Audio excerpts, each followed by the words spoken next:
Hello, one and all. I hope everyone is fine tonight or this morning or whenever you happen to be listening. Tonight with me, per the course, is the metal. And although we can't see what he's doing, he is on the last 4 panels of his manga to go to Yes, I'll be Shogunja. very relieved when it's done.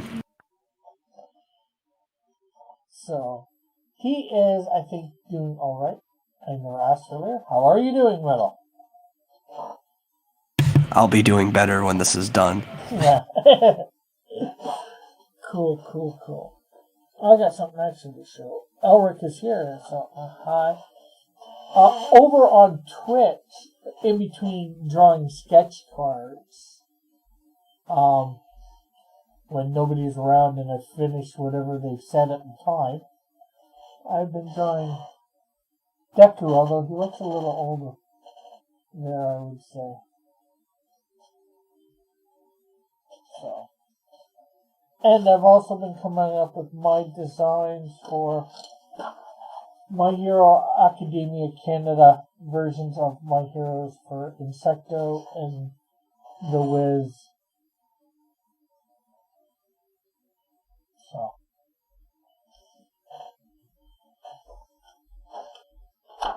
And I'll be coming up with my concepts for Ozona and Electide as time gives in between sketch cards. Ulrich says, I tried to enter the contest, but unfortunately my friend and I couldn't figure out if we entered or not. But the manga is up on the website. Well, I'd say then that you probably entered, wouldn't you, Metal? Okay, if you uploaded it as a PDF, like to the comic section of the site, there should be a category. You can go in and edit this. There's a category for contests, and you need to make sure that the contest you're looking for is checked.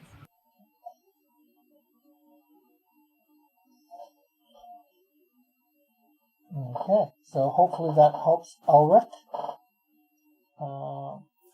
And of course tonight I'm going to be doing some more... Oh, if you hit the banner already, you're probably fine.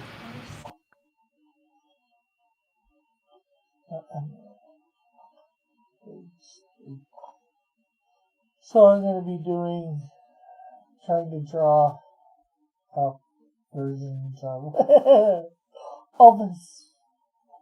And we might get onto some other pages. You know, I was going to mention this to you. You know, we should get you to do next week. What? After you're talking with, and this is something Dillard did bring up to you, you should start working on character sheets, like doing a front and back of your characters for view. Yeah. Maybe even a side view of just their head. Yeah. Yeah, definitely something I could do. He's saying we hit the banner already, but it didn't show up on the page for the contest itself. We didn't get a tag for the contest. Okay. I don't know. That doesn't sound good. Did you upload it as a PDF, Elric? All the pages. Well, you don't have to do it. There's multiple options. I would do it as a PDF because that is an option. Okay. But he said yes to putting it up as a PDF. Yeah, it just has to be in the manga or comic section, because you can upload individual images and you can upload full comics to ArtStreet.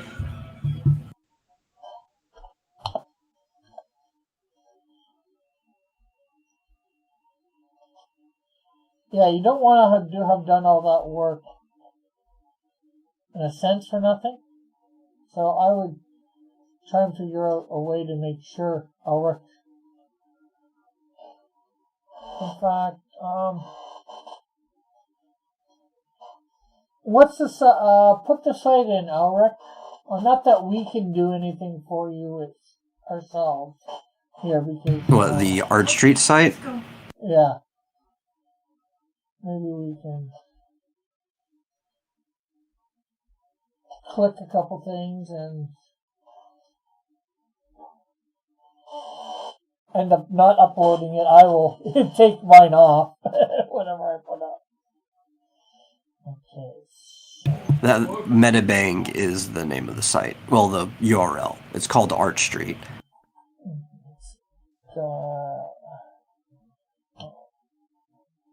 HTTPS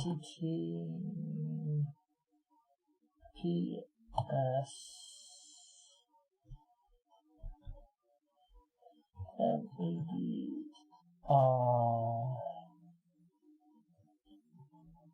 bang.com. I have to type it anyways because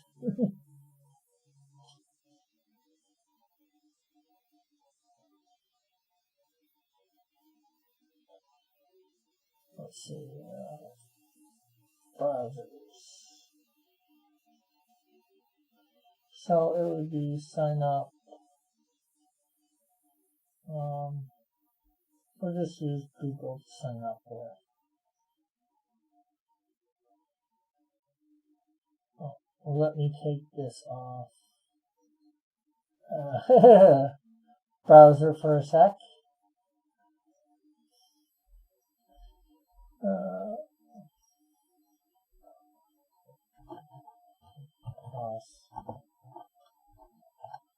Just in case I have to share any pertinent information.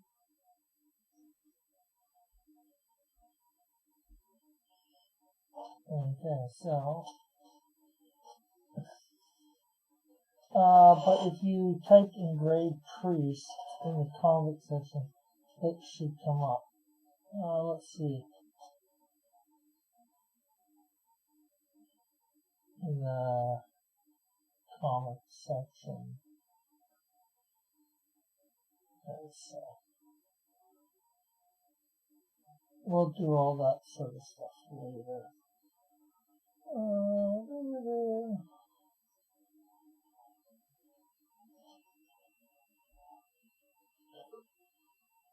Contests. Let's see. We will search engraved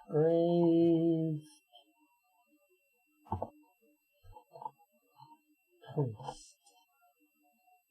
Okay, now I think we can actually bring it back browser. Illustrations and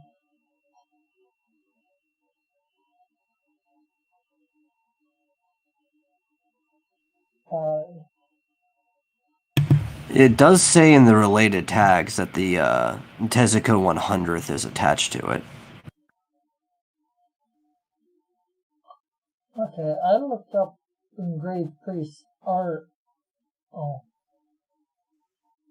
in the comic section of comics.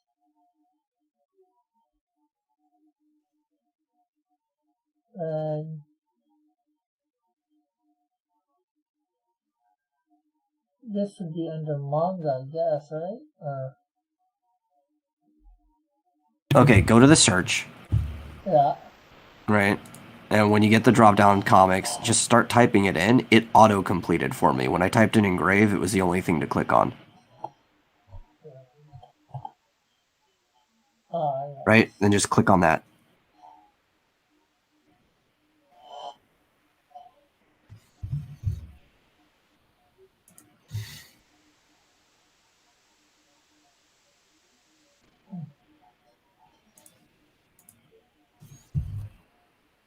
Download PDF. Hey, we can download it. Can I download it? I'm gonna download it.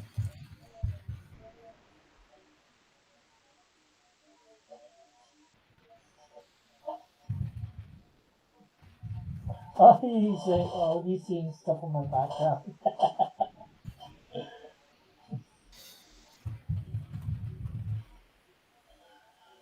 Yeah. We're up in it with tags, but the other mangs have official tags. Number of pages 53 tags. Yeah, but what does that? Let's see, contest.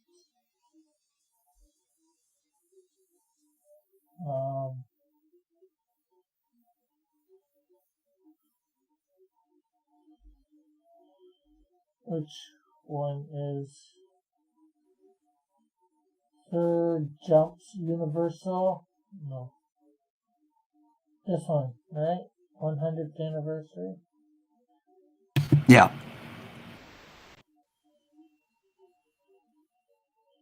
Contest rules.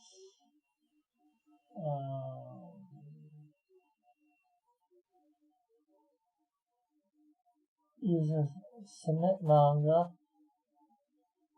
Amanda Bank change. Not much. Right now we're trying to figure out, can you read it live? We'll do that another day, Elric. We'll read it live another day. How to enter. Search for this, overseas department. Did you do this, apply for a contest? Click yes. This contest cannot. Click yes when the message disconnect cannot be entered from the app. Here, select file format, upload your thing. Right here. Yeah. We did all that. Published to ArtStreet. Then I think you're probably all right. I don't know. What would you say if you did it all exactly like it says, Metal? I don't know. To be honest, if you follow the rules and it's still not working, I really don't know what to say. Yeah. Yeah, this is something that Elric and the Metal have been working on, a manga contest.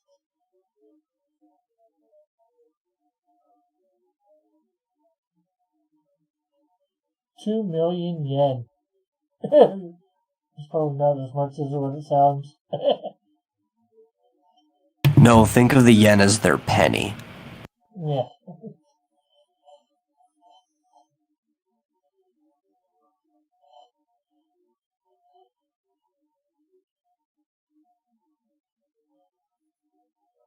So, like in American dollars right now, that's $18.9 thousand. It's just shy of 19. So I'm gonna actually download this to my comics.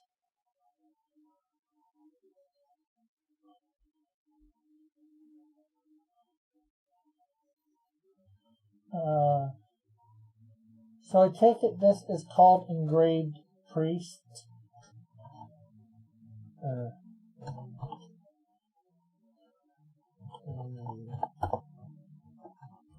Priest. I spelled engraved wrong. And can you save this? No, cannot save as a failed, forbidden. Why is it forbidden to save?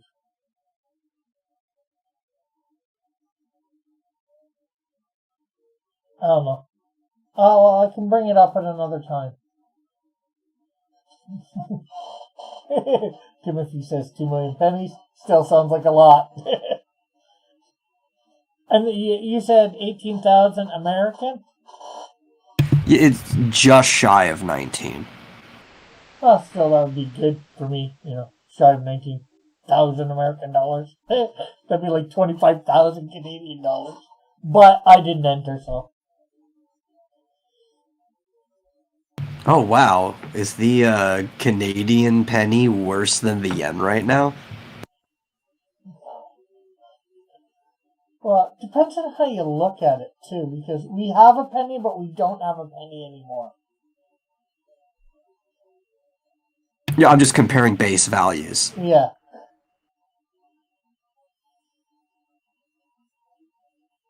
No, I'm just saying because, a dollar, an American dollar versus a Canadian dollar.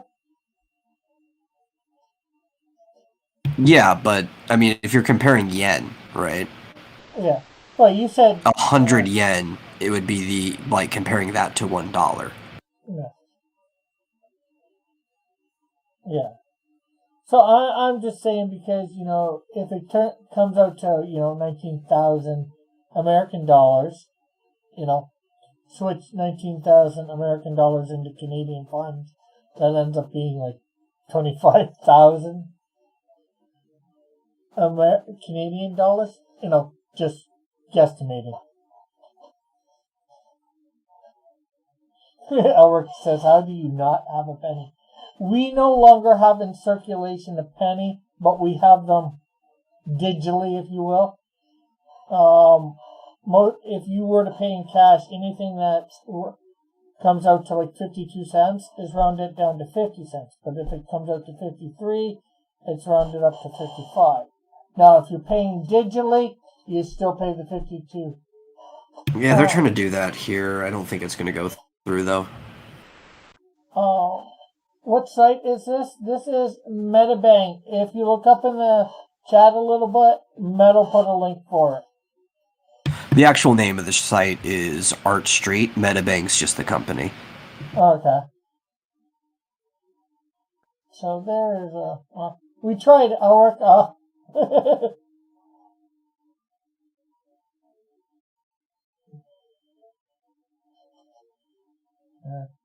I should be able to get the link again easy enough. Open a new tab.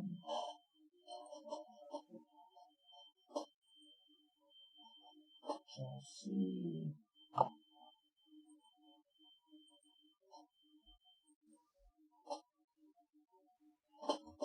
There you go. There's the link again. Oh, click on the one I put. It brings you to my page.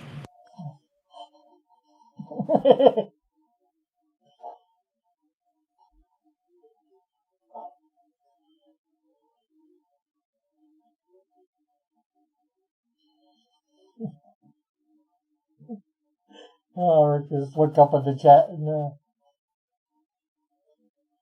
So yeah, maybe someday next week I'll do an extra thing, live stream or whatever. Maybe a week from Saturday, Elric. Maybe not this Saturday, but the Saturday after, I'll get live and do it. Go through your manga. Okay, so now I gotta get back to trying to draw.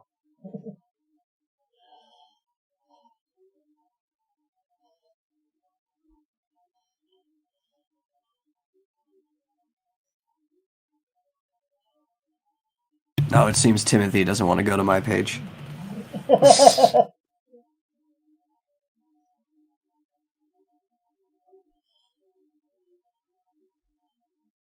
I mean, it still brings you to the site. You just take a detour and see my stuff. Yeah, you see his stuff first instead of Elric's.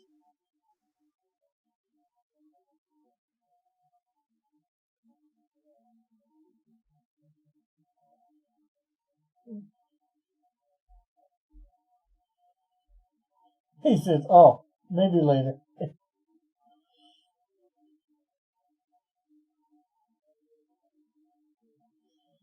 Although you've still got another page to put up, right? Oh, I haven't put any of it up on Art Street yet because I'm putting it all up as one PDF. Oh, okay. Though you could read everything I've done so far on my actual website of X Dynamis Chaos. All 45 finished pages are on a single gallery.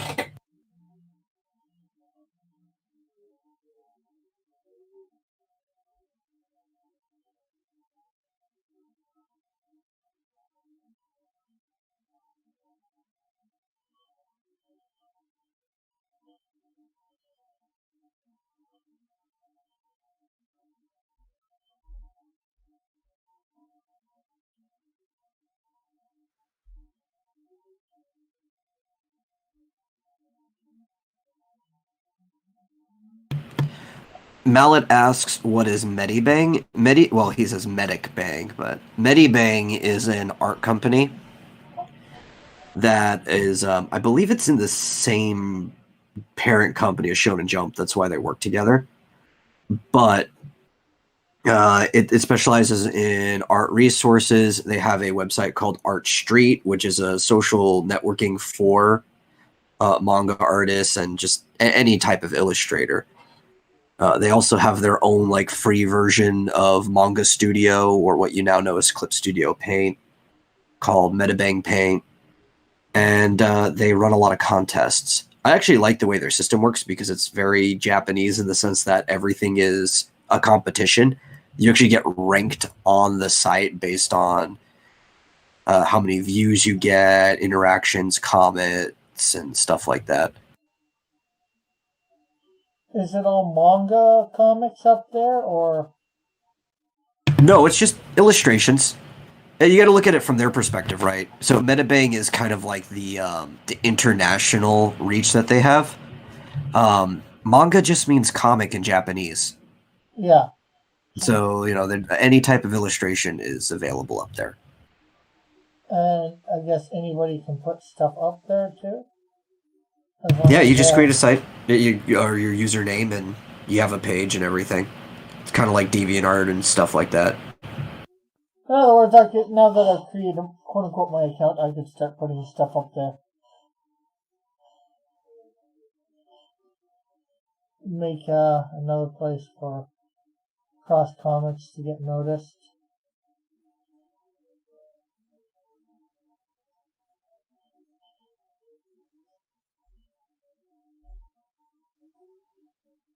Bullet says Medic Bang is his new adult comic.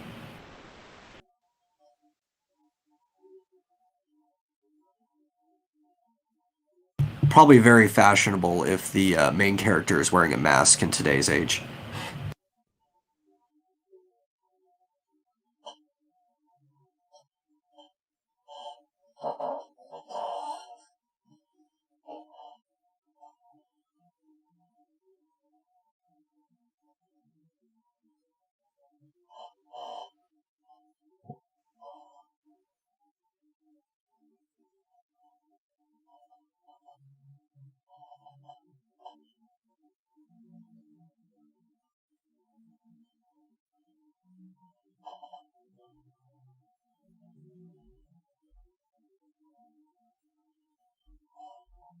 Well, I have to go for a corona test tomorrow. I'll probably be dead.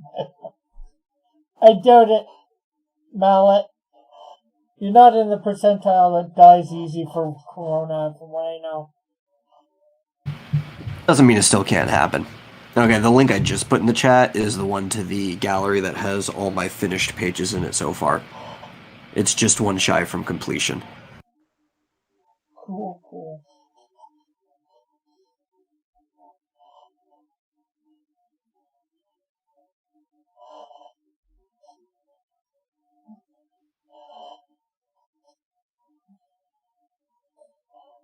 Yes, I'll keep you in my purse too, Mallet.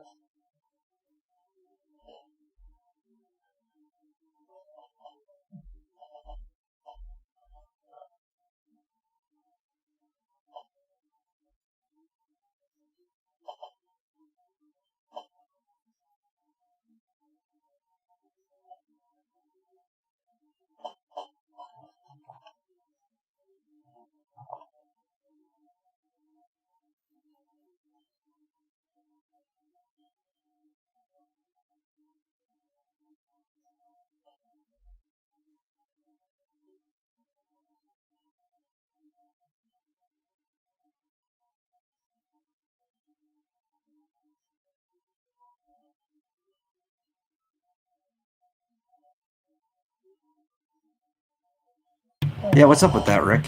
What? Al is very disappointed that he shows up to almost every one of your streams, but you never come to his.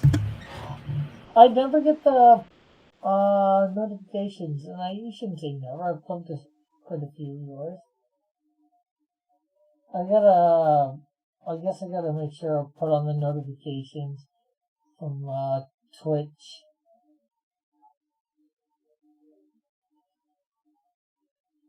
Yeah, I was hanging out in his chat, what, like a couple days ago? Yeah. I try to catch people as often as I can, but there's so many things to do.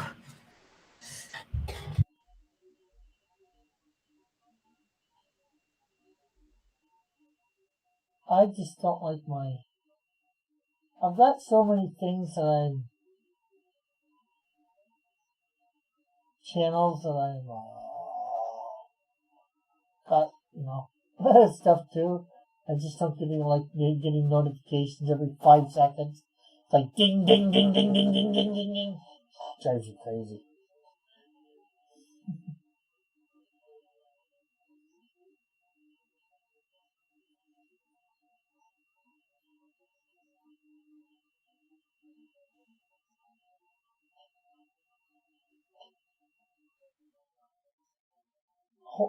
Is there a way to do it so you only get something once?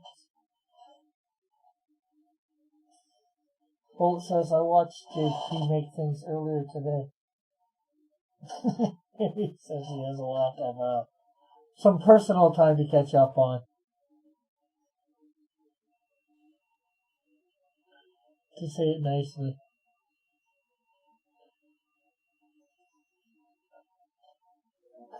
Bullet is a true friend, late metal.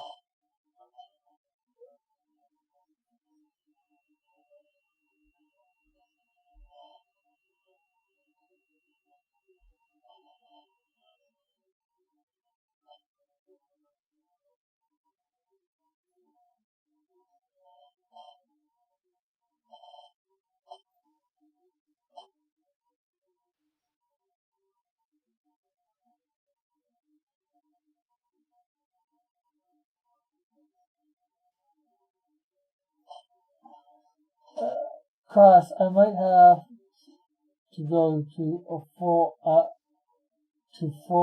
abyss. Wow, what a! I know you tolerate stuff, but I'm at the ready on your command. Okay, I have no idea what you're talking about.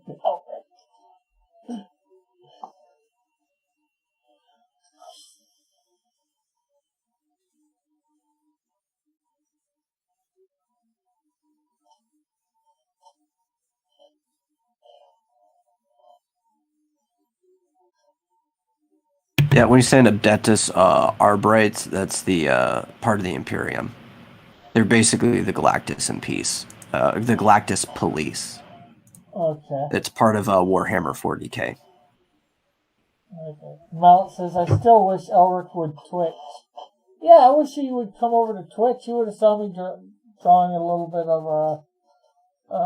Deku. You'd see me doing some stuff on thing.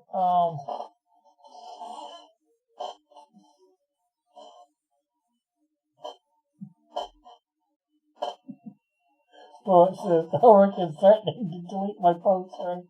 The power has gone to his head. No, the power has only gone to his head when he threatens to do it and doesn't ask my permission and then does it. Like me.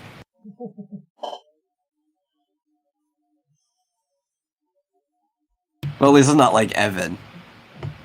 Even though Evan was probably justified the last time he did it. Howard says he's been super busy with the manga, but now that it's over, he can create an account. How hard is it to create a Twitch account? I don't know, man. It sounds super easy to me. It takes like, what, 3 minutes? If that? At most?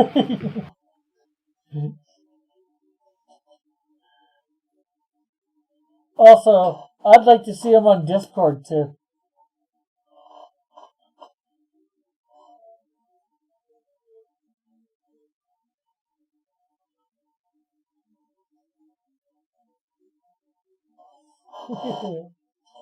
Or it says, I barely use my wrench of judgment.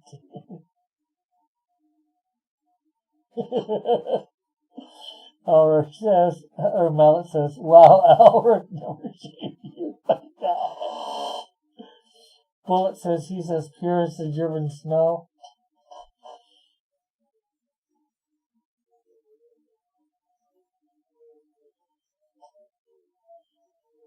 Yeah, well, I'm as pure as yellow snow.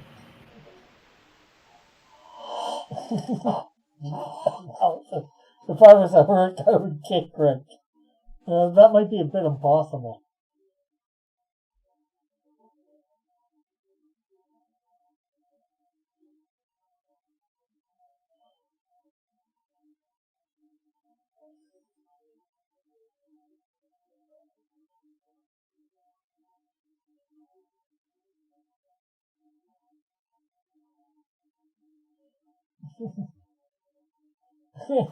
Howard says, don't worry about it, you're good. Wait, Rick, if you ever have to change your password, we'll see. But I am under Cross's command.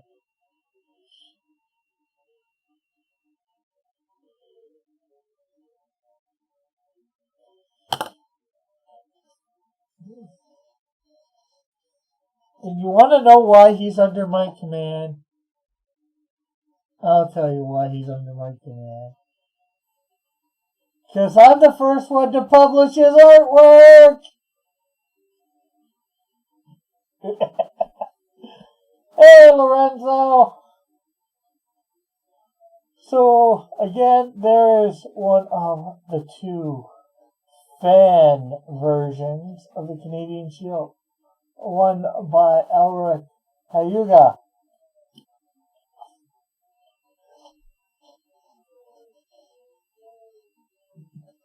And of course, the other by Evan Hotep.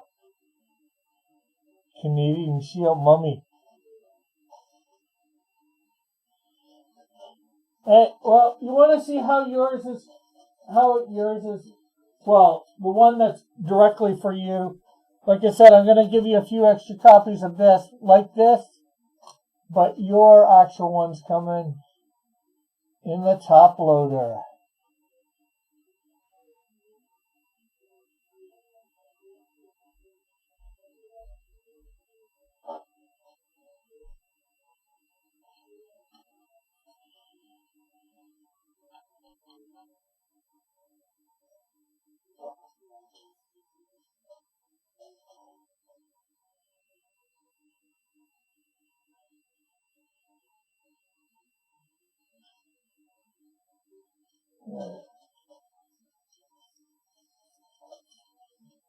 I'm probably going to put another 15 of these, 16 of these in top loaders.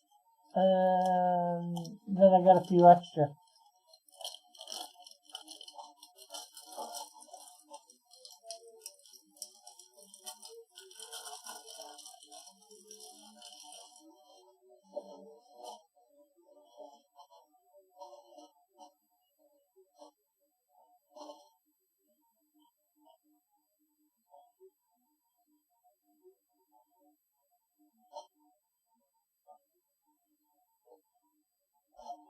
So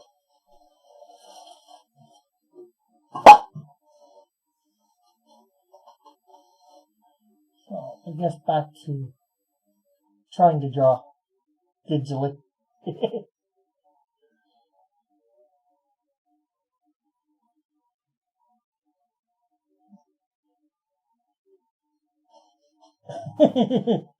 Howard says so many Canadian Shield waffle cards. Yeah, I got 75 of them printed up in total. And I think I need about 50 of them to satisfy the orders.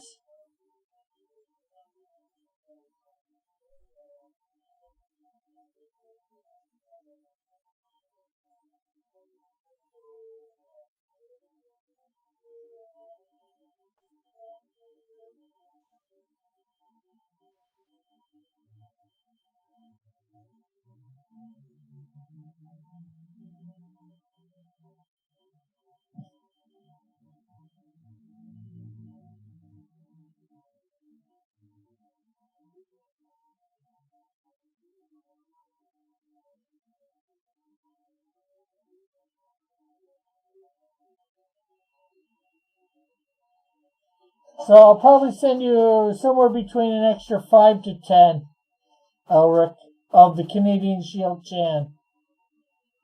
I'm going to try and save some for the next campaign to be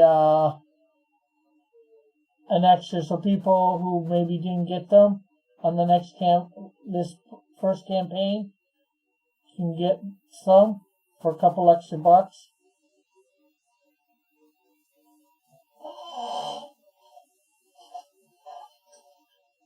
Although, Elric, I would start preparing your ideas for January, because we're having another fan art contest version. And there's going to be 3 characters to work with.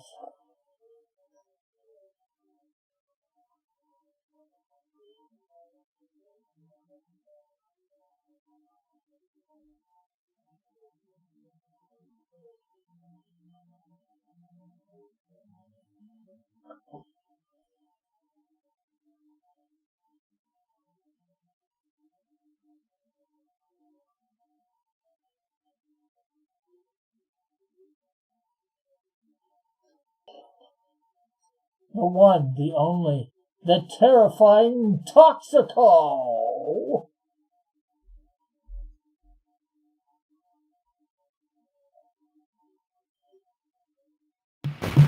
Toxico would be the perfect analogy for just like toxic people on the internet.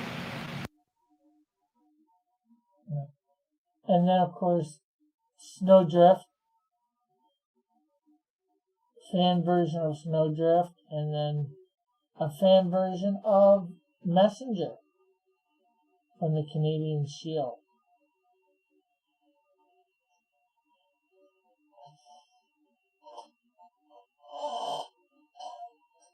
Alex says, which characters cross? I will make a hot waifu version. Was that the voice of God? I don't think so. I think that was the voice of Metal.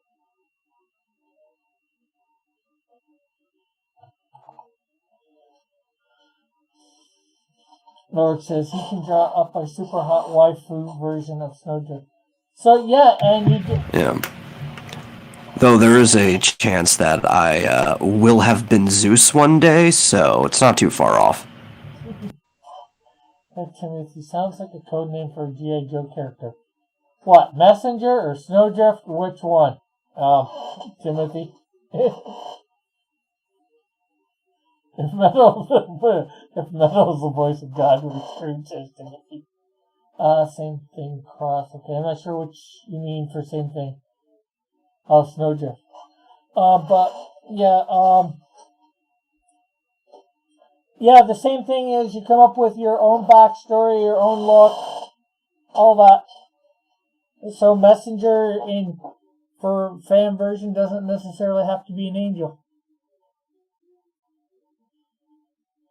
And you can enter each one. You can enter multiple versions if you want.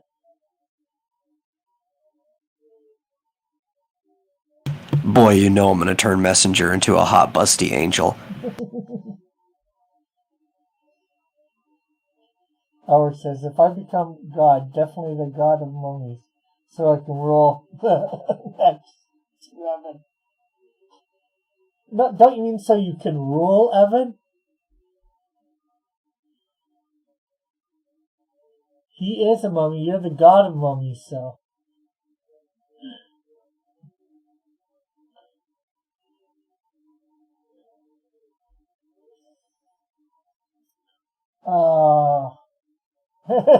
Lorenzo says, Rick, your microphone is much quieter than God's, or whoever your panelist is.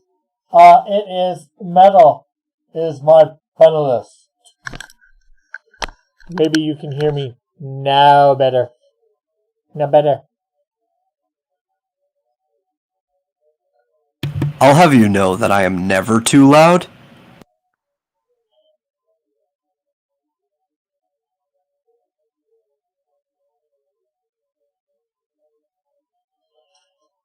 Oh, he says much better. Or he says, nah, 2 mummy gods is better than 1. More mummies, the better. It's like metal, maybe a little too loud and way too quiet. Timothy says, ouch, my ears! My ears, I tell you, my ears! It's eerie.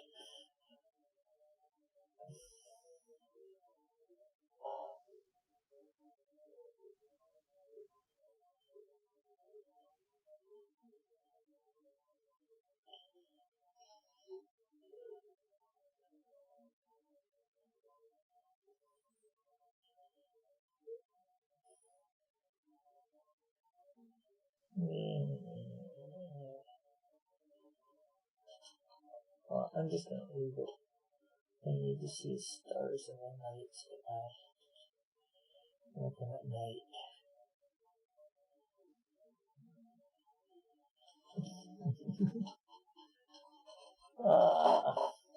Lorenzo says metal's volumes level is not good for my speakers.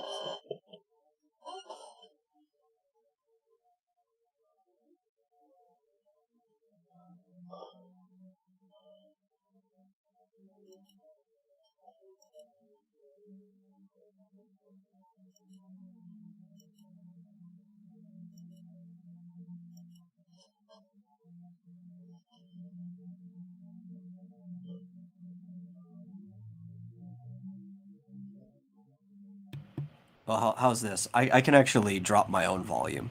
That sounds good. I mean, I have it at my normal settings. I don't know why I'm too loud on your end, but I can drop it a few decibels. Hey, you're not too loud for me or too loud for YouTube. Apparently. So, it's not as loud on my end, so I'm be pretty sure it's not as loud on their end.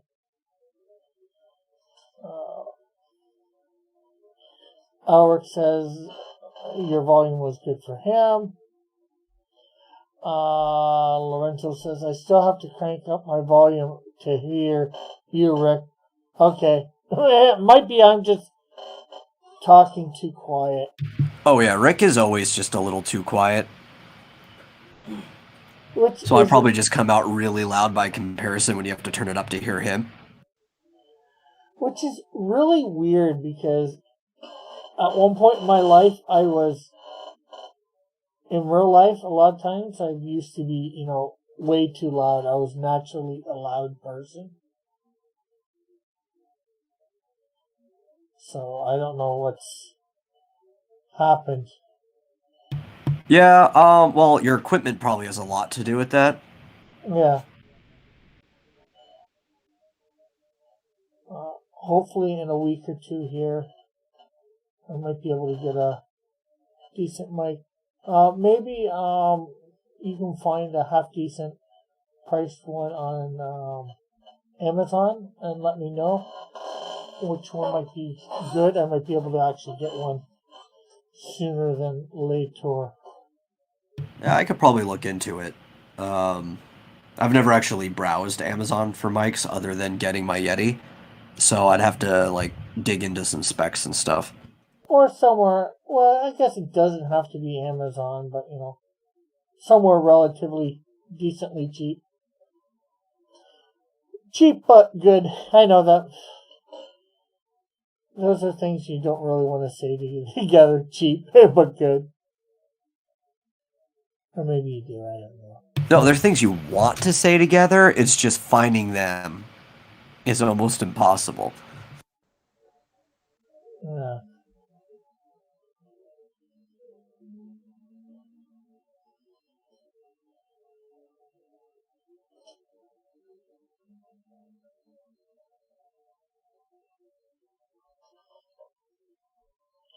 I have a condenser mic, says Lorenzo, and he rarely uses it. I have no idea what a condenser mic is. That's what you use for recording music or professional audio. A condenser mic actually takes the sound, compresses it, into a auxiliary like electrical signal, and then you actually need some type of like phantom power or a mixer to actually convert it into like a digital signal. Yeah. So Uh, it's basically an auxiliary microphone. ah, cool. Elric says Yetis can go for as low as $80 last when I was at Best Buy. Yeah, well, Elric, that's $80 American. That translates to like 100 Canadian. Not that that's all that much more, but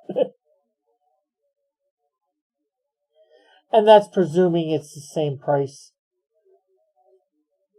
comparison here. Sometimes they like to even add extra money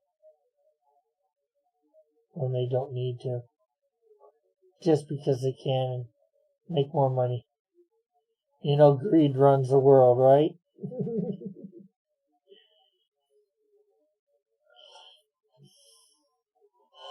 Mallet says that's like 350 Canadian. It sounds like you're talking with a face mask on, Rick. Well, I am not. I can show you. Oh, wrong one. Yeah, well, not so much wrong one. See, no face mask.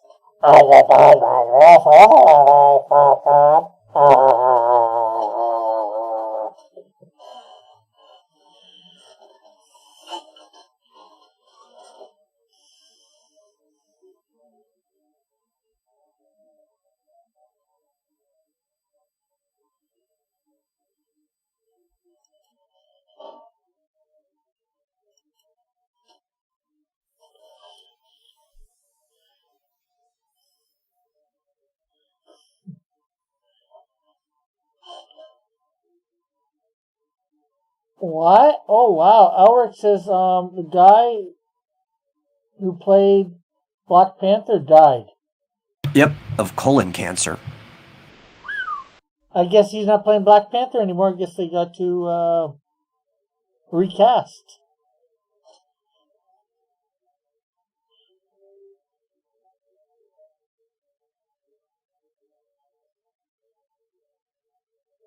Yeah, it's kind of a shame. I mean, I didn't care for the movie at all, but I thought he was a good actor, and the role was fine outside of Black Panther. Yeah,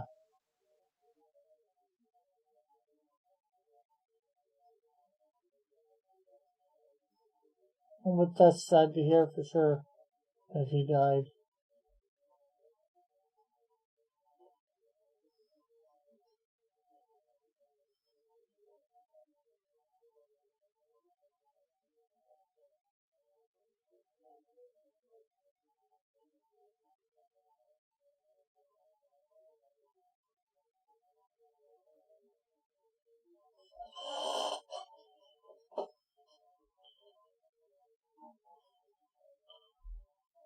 Uh, Mount says the young guy. Yeah, he was young. I would say. Timothy's damn, that's export guy.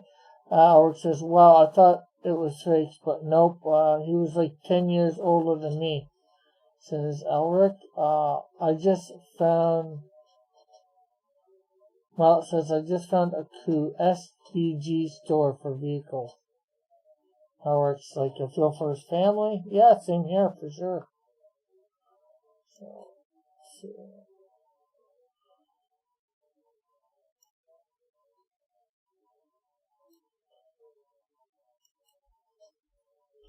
okay, so we just need a lantern here. Light. So hopefully we're in that panel, eh?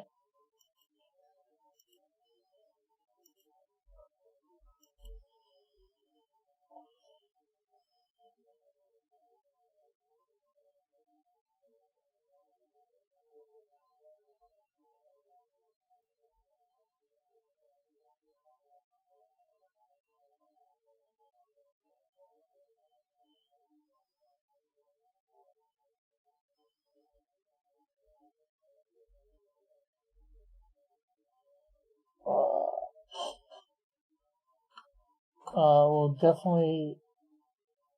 This will definitely make the news. Scroll up. For what? What do you want me to scroll up for?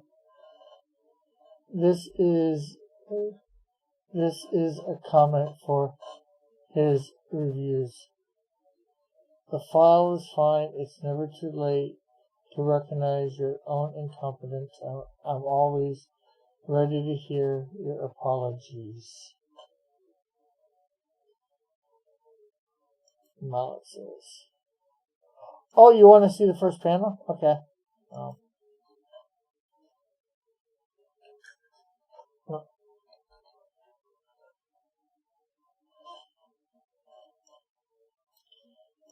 We will actually, just for now, add another panel down here, and we will fill it with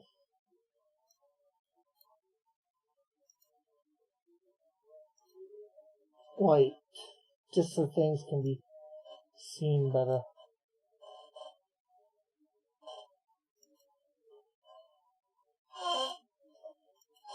So I forget what this is supposed to be here. I think it's other people somehow. So that can be filled in later. Well, I could tell you that he was just sketching in places people could be. Yeah. And I still doors on this and all, whatever. I might actually also be getting, what's his name? The Efren to do Snowdrift number 1 here. And, they're not caves, Timothy. He says, I see this as like some people are going into a cave.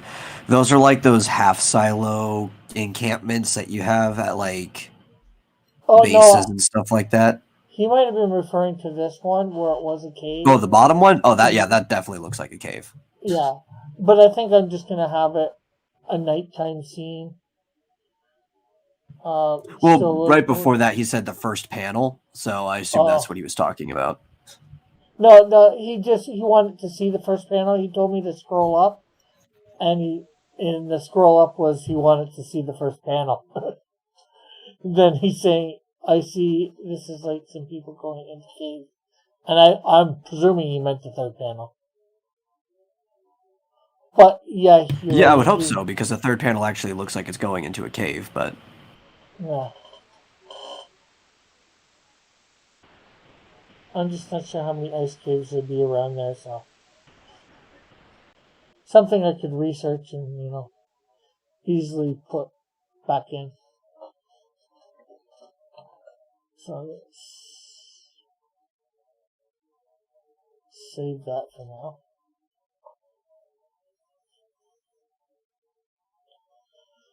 None of them have ice, but you always come to Texas where we have more caves than we know what to do with. Well, we got lots of caves up here. Ice caves, I'm not so sure. Well, probably during the winter they become ice caves.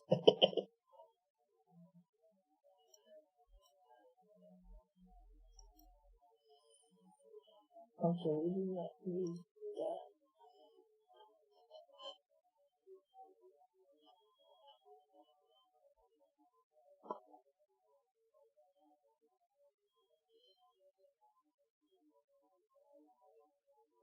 Timothy said... Yeah, we do have a lot of nothing. Isn't it great? Especially in Central Texas, yeah. I don't think anybody in Texas sounds like that. Mallet, Ice Station Zebra.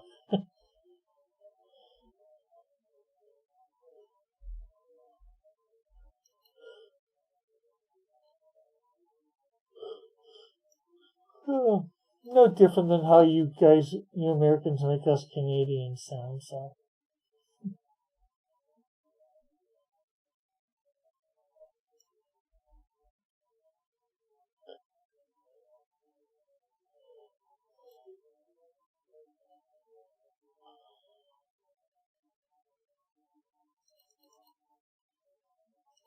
Well, see, Elric, because he says, we got everything in California, but no one respects how much they have here.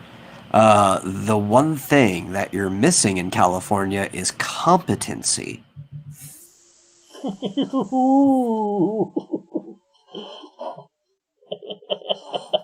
Timothy says, watch yourself, get idiot.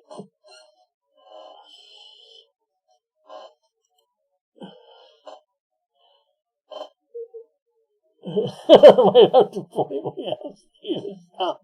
Laugh out loud. And Elric says, this is true to you.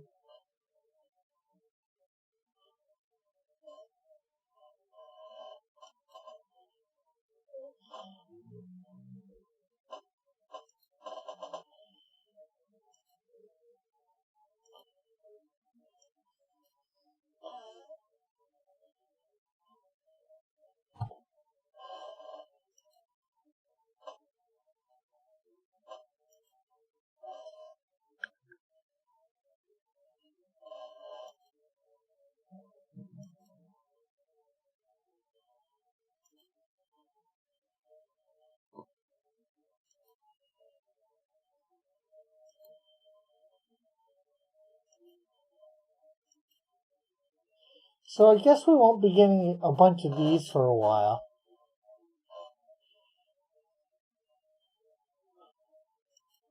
Since Dillard's boycotting me at the moment. Yeah. I've heard that it's actually tearing his family apart. No. I shouldn't laugh. I hope it's not tearing his family apart. I would not want it to tear his family apart.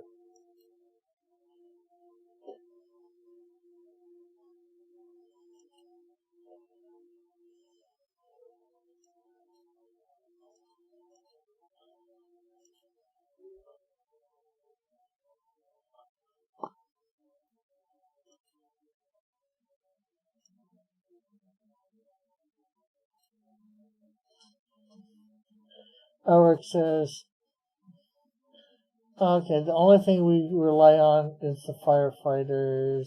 California is terrible new laws that make Florida looks like child's play. Timothy is that for real, man? And Eric, yes. Is what for real? The Dillard thing.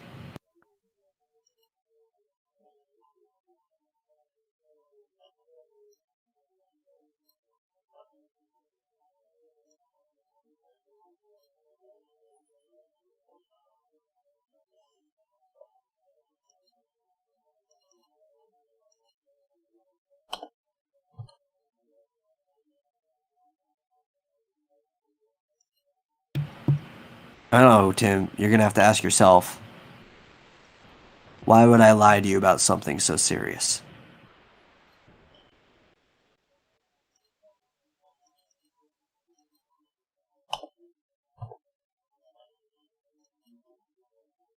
To create drama. Oh, like I would do that.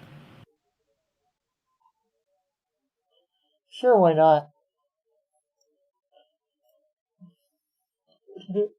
Oh, I thought Timothy was talking to me. Laugh out loud, says Ulrich. Mallet says, John is a very idealistic man.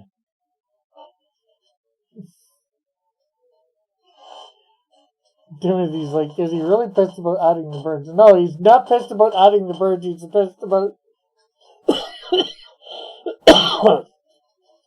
all the changes I did.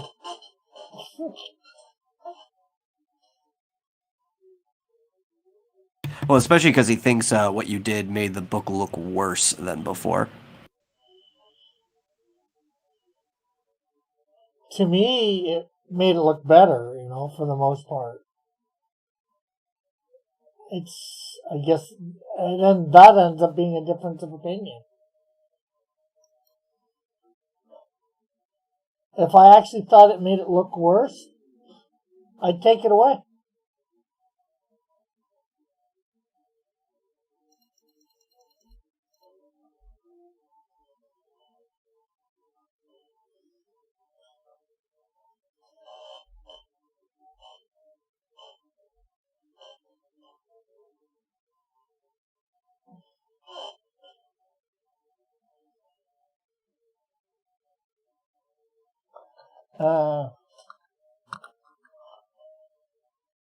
Timothy says the book actually looks pretty good from what he saw.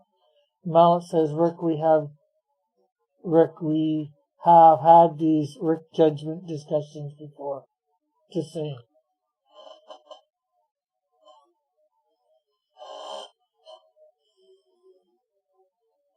Yes, and I do make some good choices.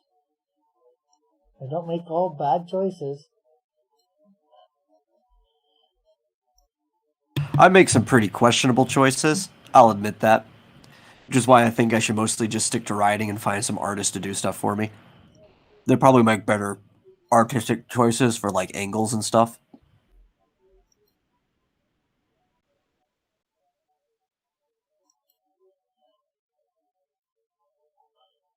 Church Doors Part 2. Well, I think my original church doors actually looked pretty good. Can I get even? I don't even know whether I have. Oh, these probably aren't my originals.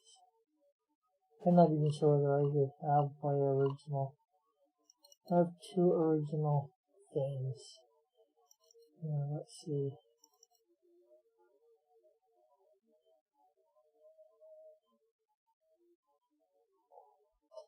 Okay.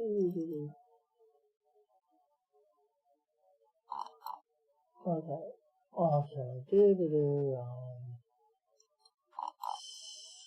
By type.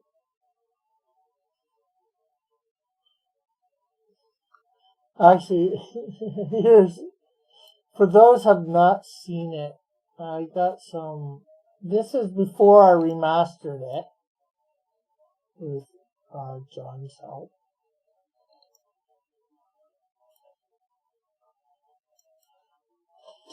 Why reasons why I do covers, not inside pages.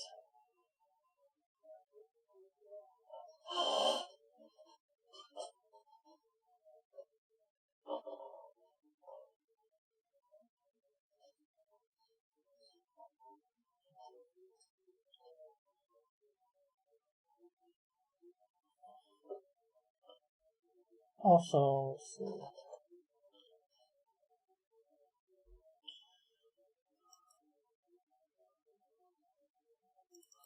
Remastered.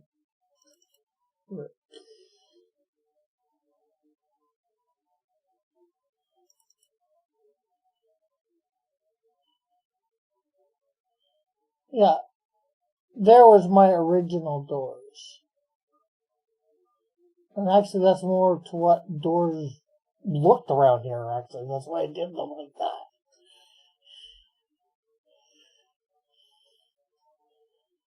But, quick view of. There's what the first page looked like originally.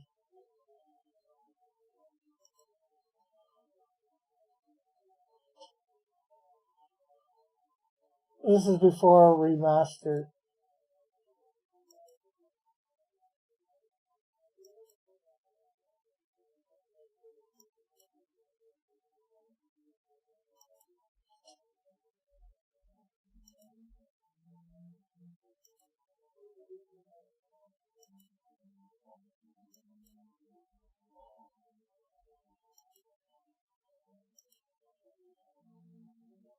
And this is also before. Why were all of your backgrounds just like photographs? Because I was worse at that point at backgrounds than what I am now, so I did the best that I could at the time. This is like 6 years ago. I did this.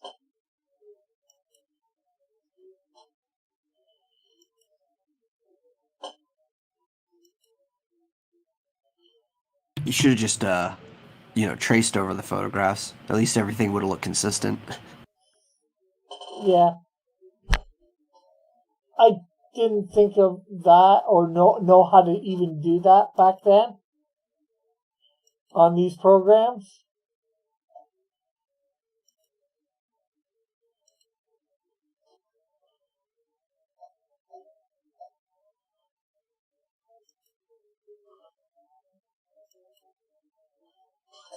Howard says you're better now. Can we see the read down pages? Can we? Yeah.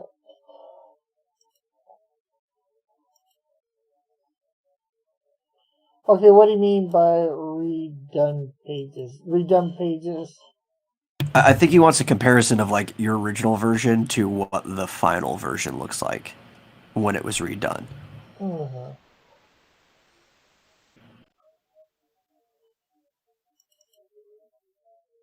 Yeah, I thought that's what he meant, but just clarification, right?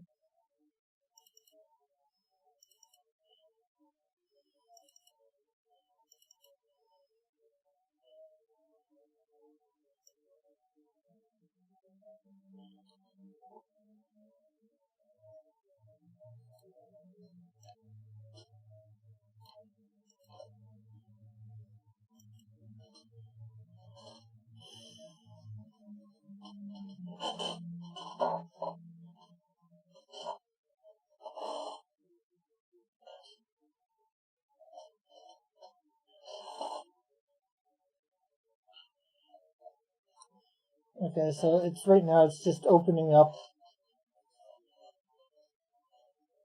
the stuff that's gone to print, basically.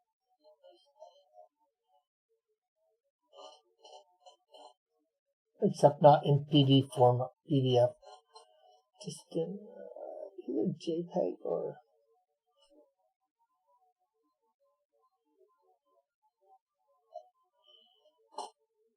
Okay, so. There's the original page 1 versus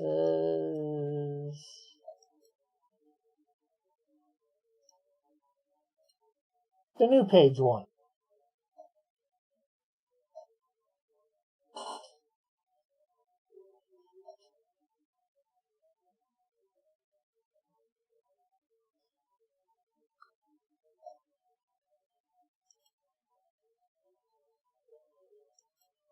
The old page 2 versus the new page 2.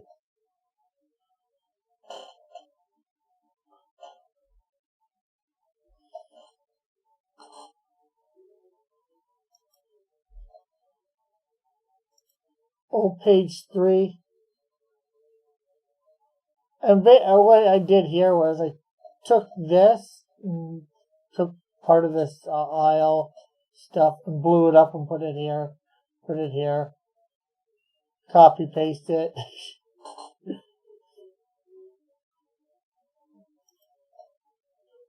And the new page 3. You want to see more comparisons of original versus new? Or is that good for now?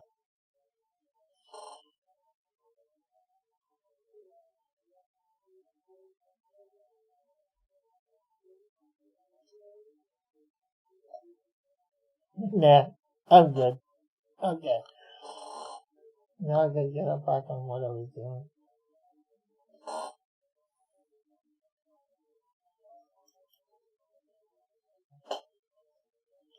I should actually probably do some sort of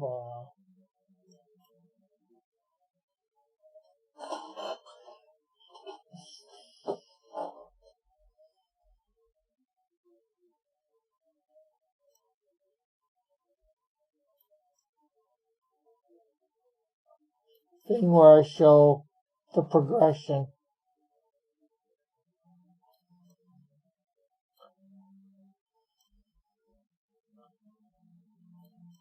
Look at Elric over here being greedy, telling you exactly how many cards to send him. 8 cards. Well, is that besides your own that you get with stuff, Elric? Well, I said I was going to send him 5 to 10, so, He's just saying.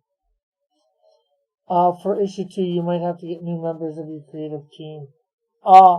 Well, I've already, issue 2 has been written for the Canadian Shield. And you have an all-in-one artist for it, right? Yeah, a penciler and inker. And you're doing the colors. Yeah. I think I've gotten half decent at colors that I can attempt to do it. And then as I learn more and more stuff through it the next, few months.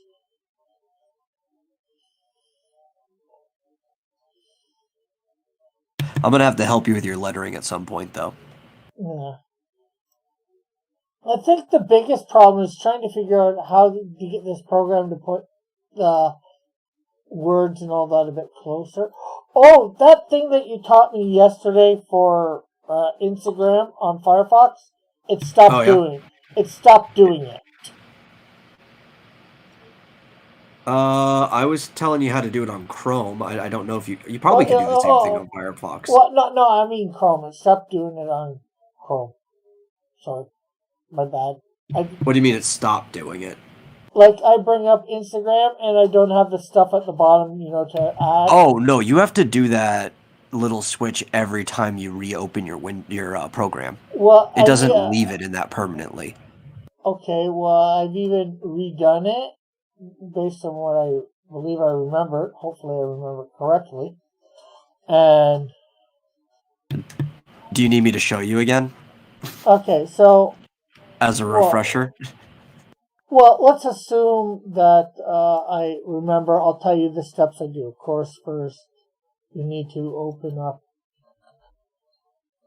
Insta. If I could spell right, Instagram.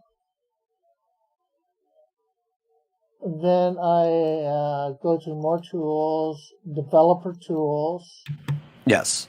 And then I hit basically toggle device toolbar. Yes. Okay, and all that does is bring up something. I guess I should. It's easier to show than tell. It just brings up. Right. And then it narrowed it, right? And I told you what you had to do last time. After you do the switch, you have to refresh the page for the actual mobile options to show up. Okay. Right? Okay, there's the one. And now you see they're at the bottom. Yeah, no. Okay. I forgot one step. Yeah, you forgot the most important one. Okay, so that's all cleared up.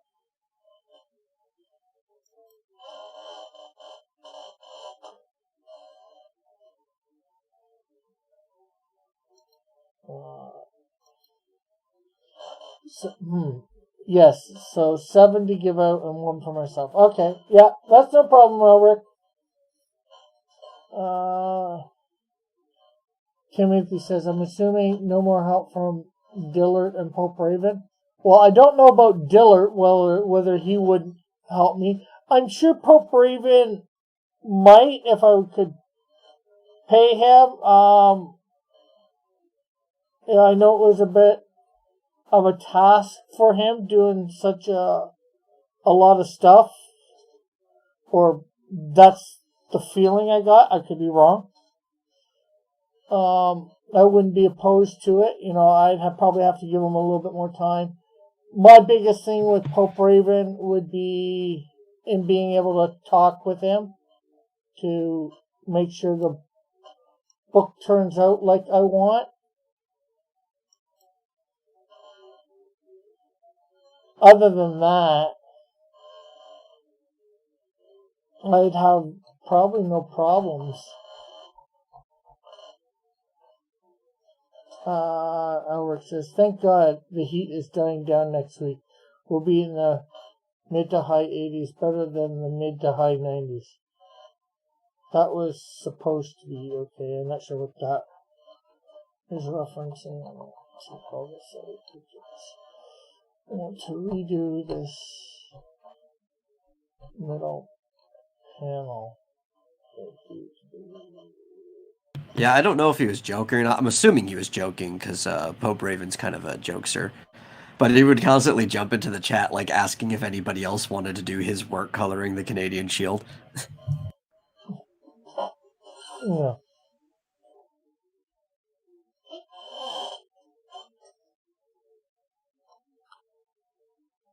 Yeah, Pope Raven's actually a pretty funny guy. Yeah.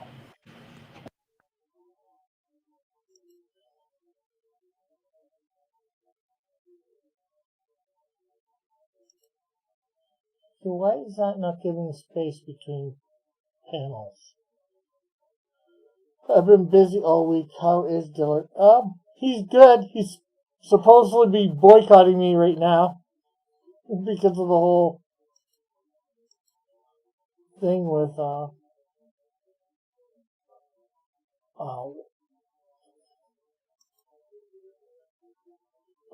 Pope Raven because of tweaking or however you want to say it. Some of the coloring. He seemed fine this morning. Then, okay, so I told him, especially after your stream, because I did get work done on your stream, but because I'm looking at the chat and stuff, I don't get as much done as if I were to just be doing nothing. But I was always like, no, I'm not going to hop in the call. I'm buckling down. I'm on the last 2 pages. I'm trying to finish. And Tom's like, come on, just say hi. So about I don't know, almost 2 o'clock or whatever, I hop in.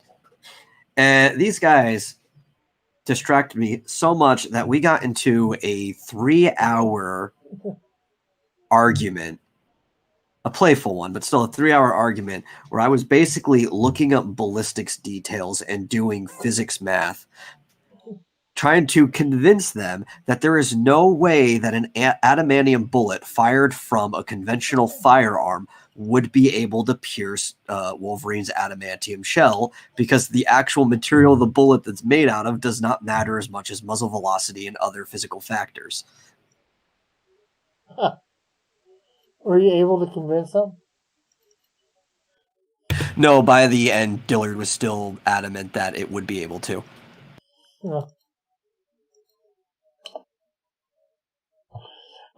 Timothy says, isn't it your project? Oh, yeah. Rick, yes, it is. But the Dillard thing is, you shouldn't color over somebody else's stuff without permission, and I can sort of agree with that. But ultimately, it's either tweak what Pope Raven did, or I scrap everything Pope Raven did and do it all myself. The one was a little bit more work. So I figured I'd go with the easier one and give all credit to Pope Raven in that respect. Although, in talking with it, I'm not sure whether I'm giving him all the credit. In the book, the colors are attributed to him. So, no, I'm not sure whether that's a good thing or a bad thing. Everybody has to decide that for themselves.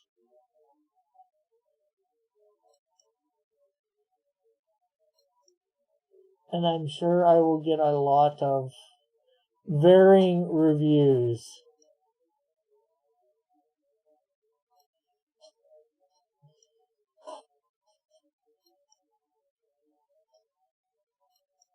In the weeks to come.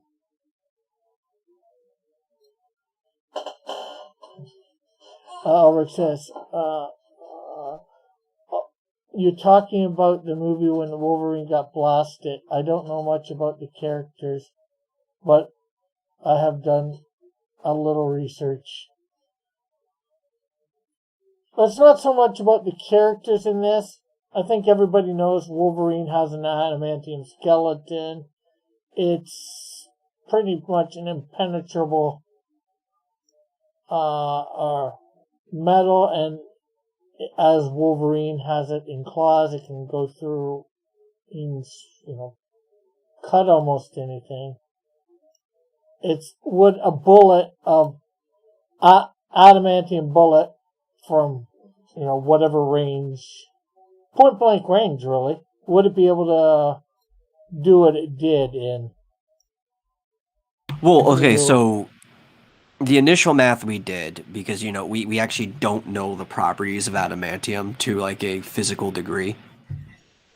He Yeah. wanted to run this scenario as if it was like a steel bullet, which are hard to come by too, because bullets are usually just made of lead, but like a steel bullet going through a steel plate of the same thickness, which mathematically the steel bullet would be able to go through a curved steel plate of the same thickness. The problem is, as you start to make steel alloys like titanium, which is just steel with the element of titanium put into it as an alloy, not only does the steel become stronger, it becomes lighter, right? So Yeah. titanium is like 45% lighter than steel is. So you actually having this inverse property where the bullet is actually losing energy of the moment, right? It's losing momentum or effective mass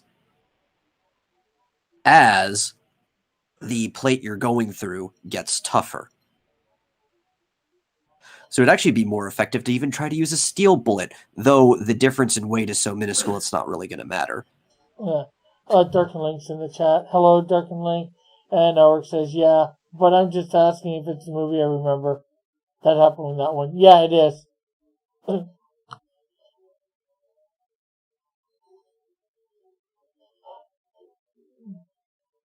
But with the basic properties that we know of adamantium, in some ways I think you're right. I can't see it going through or it didn't even go. Did it go through or just cause a dent? I don't think it No, it was actually. launched into his skull.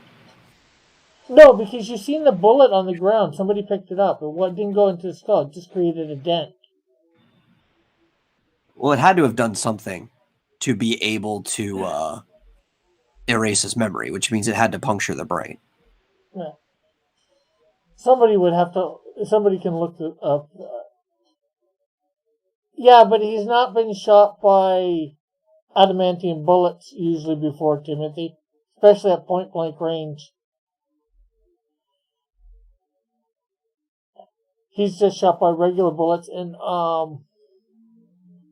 they don't do usually nothing to his skeleton. They just do stuff to his flesh. Oh, yeah, they do nothing to the coating on his skeleton. All it does is like it'll tear through any flesh that's above it, and then it'll just flatten right on his bone.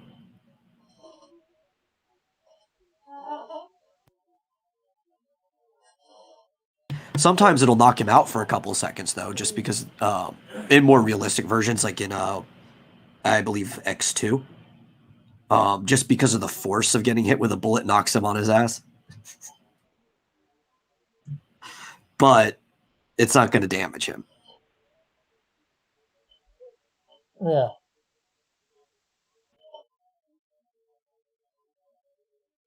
Now, if you bring the comics in, though, it gets even worse. Because Wolverine's skeleton in the comics is so tough that it has withstood being dipped in lava to where the rest of his body's grown right around it. It's withstood meteorites crashing into it. It's even withstood being punched by Ultron, who can punch somebody with a force strong enough to destroy a solar system. Timothy says, keep in mind I'm more familiar with earlier Wolverine issues. Yeah. Well, the first part is which, as we've done with Dark Knight, which Wolverine are you discussing? Comic Wolverine, movie Wolverine, or some animated Wolverine? Yeah, but even going with the properties of adamantium in the movies, I still don't think it should have happened. Yeah. Well, I agree myself. Yeah, because even if you took titanium, right, once you go away from normal steel and put it to titanium, the equation loses out. But if you had a railgun, then things get different.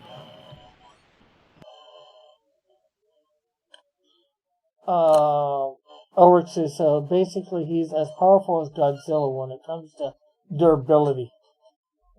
Let's see. Whether I can find something out.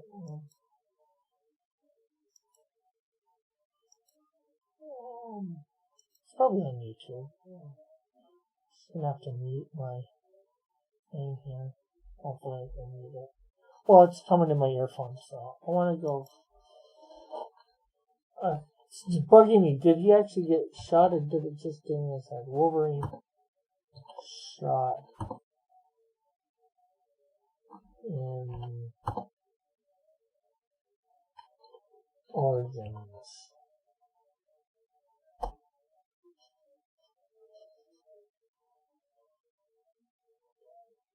Oh.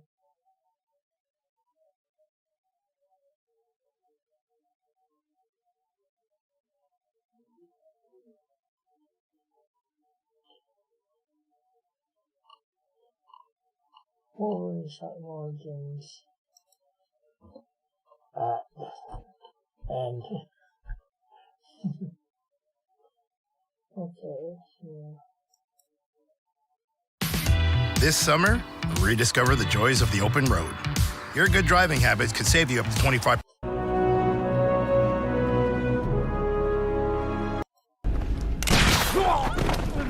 Okay, he's shot in the back.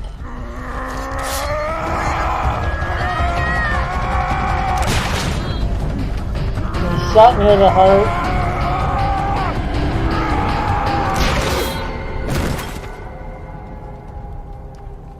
And then shot in the head. And it doesn't show what happens. Well, they even talk early in the movie that nothing can penetrate the adamantium. It's like, but an adamantium bullet can. No copyright coming, Elric, because it's in my ears. Nobody heard it. And nobody saw it because I'm on my thing. I'm smart. I'm at least that smart that way.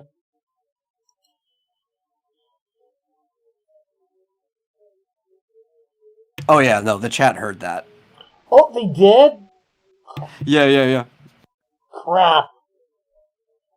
I know why they heard it. Desktop audio. There, they won't hear it this time.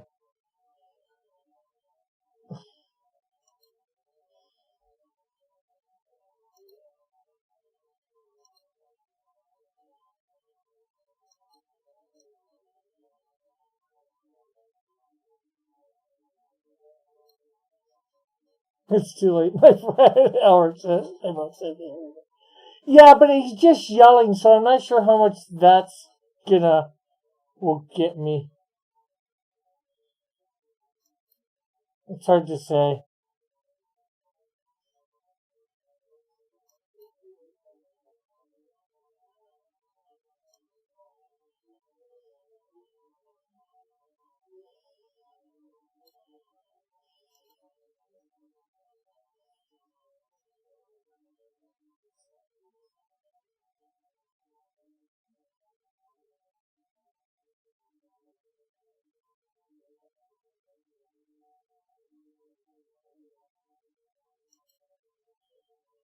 Timothy says music, that's how they always get you. Guess what? It won't be a strike, it'll just be, whatever. Claim. And I'll just clip it out or let them have it. Because it was my stupidity. If I clip it out, if I clip out the 10-15 seconds of that audio.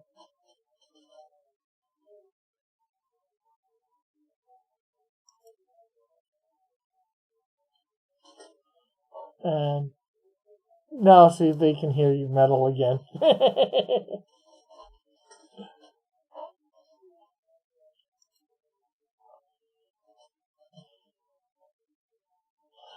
Ulrich says, no matter who you are, the music will always be the one that gets people. Yeah.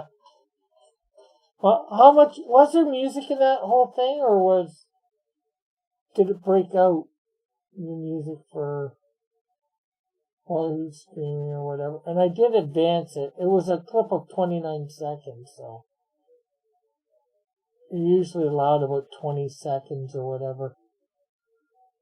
And then again, all I have to do is claim it was for review purposes, which It was, because we were discussing it, right?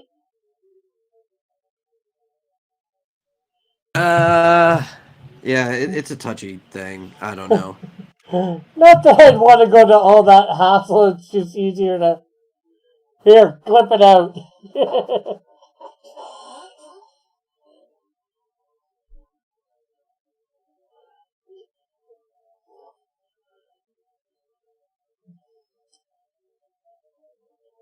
So if anybody plays this back, there'll be like maybe 10 seconds, 15 seconds.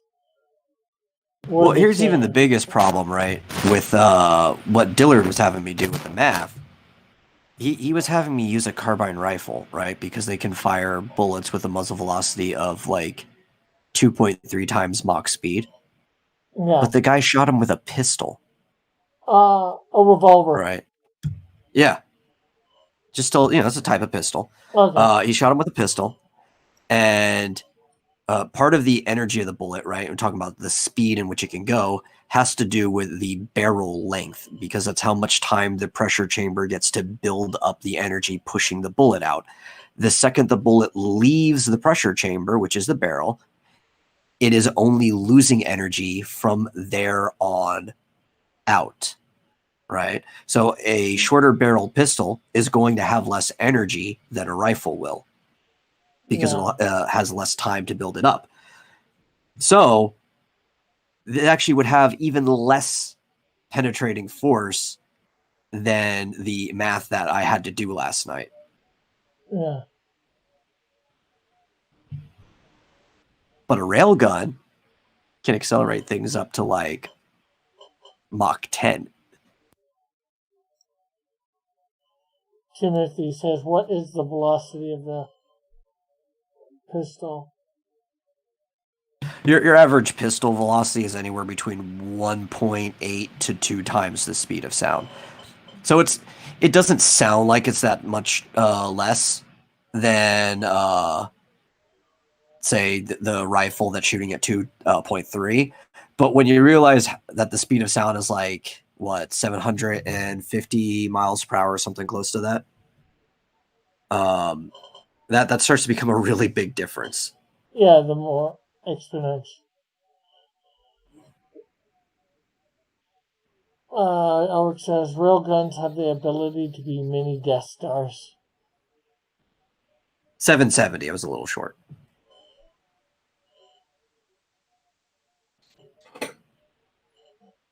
So about 12 kilometers per hour.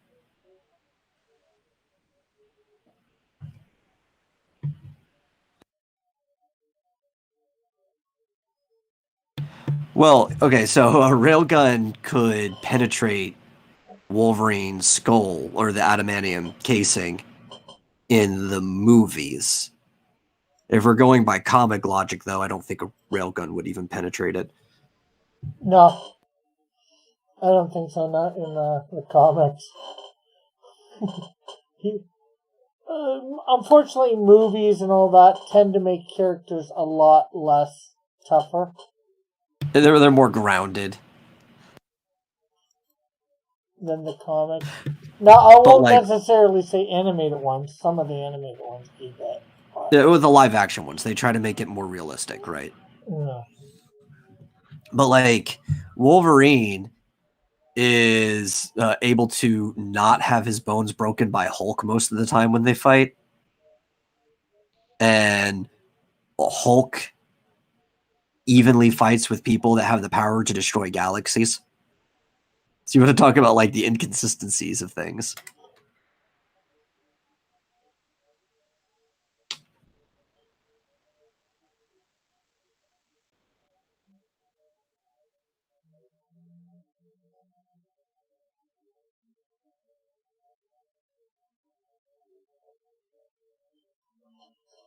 Yeah, Timothy says kind of inconsistent.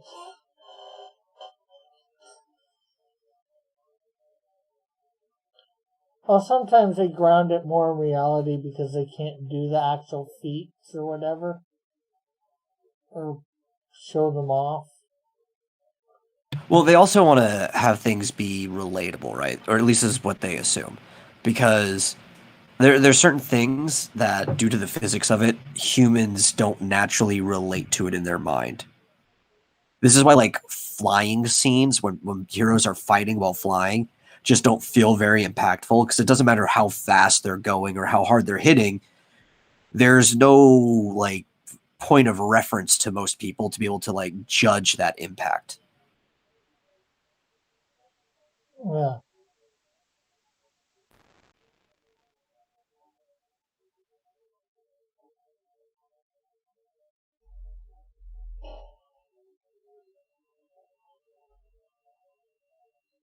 But I think one of the big problems, and I've been saying this for a while, and this is why I really like Scott Pilgrim as a movie, even though it's got a lot of flaws, especially with how it handles the story that it was based off of.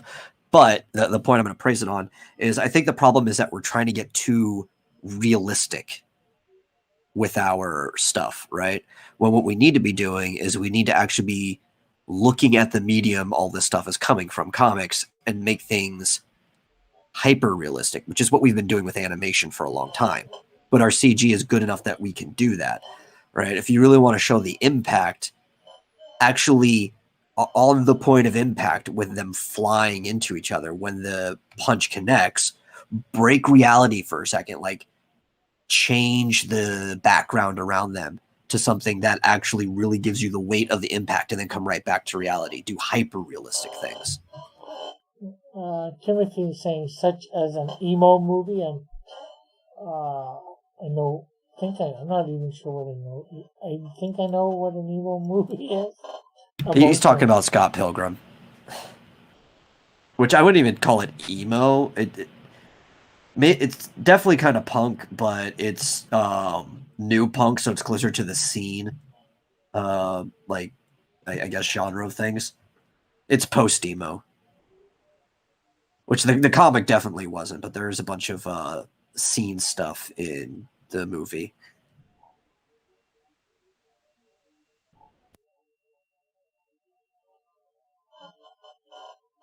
Christopher's here, and he says it's more of a sad sack. Yeah, probably.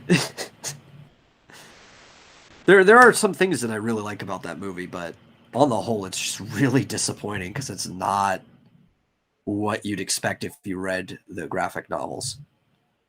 And for some reason, the artist Brian Lee O'Malley was a consultant and signed off on all these changes. I'm like, how could you do that to your work of art? Well, the question is, was he the creator of it? Oh, he was the artist and writer. He's the sole creator of Scott Pilgrim. Okay.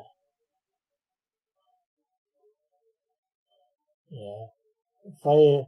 We sort of talked about this the other day. If I ever got my stuff made, I'd be on set and everything approved by me. Yeah. Oh, Timothy, I agree with you. The Hot Topic scene is the direction punk took itself, but I don't feel like it's punk at all. I pretty old school on that as well. Well, especially because, like, it doesn't feel really punk, because, like, oh, we're not conforming by conforming. Okay.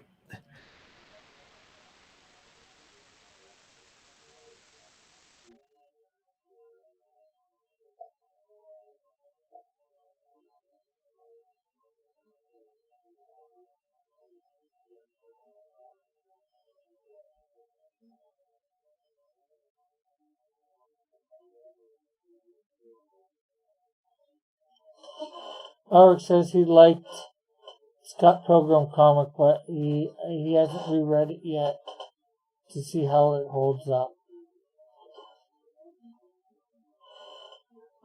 Christopher says it says punk as Green Day, and Timothy says he totally agrees. Yeah. That's I completely agree with Christopher there. That's a perfect way to say it. It says punk as Green Day.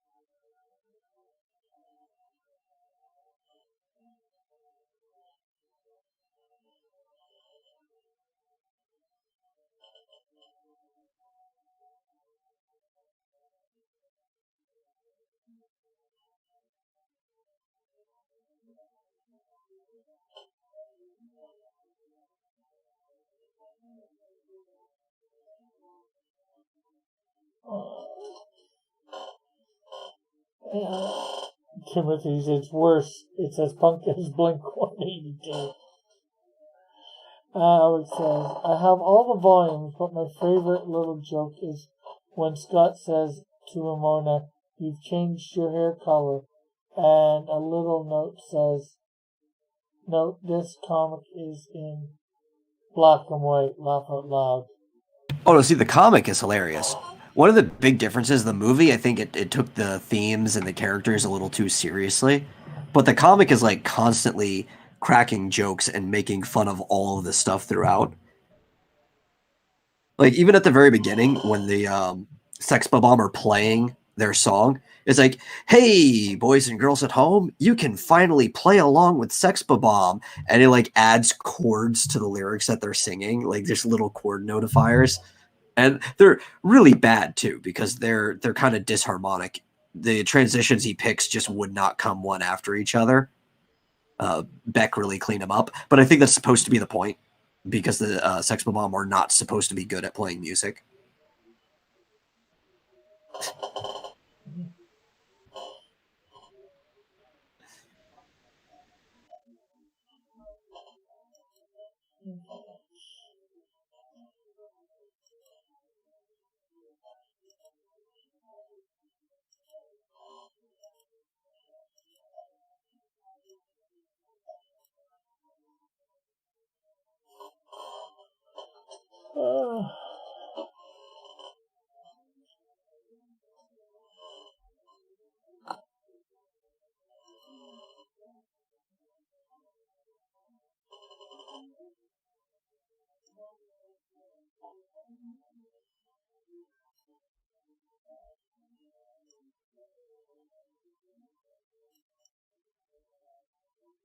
Oh yeah, he said what he hated about the movie is how the Katanagi twins were just there for one battle.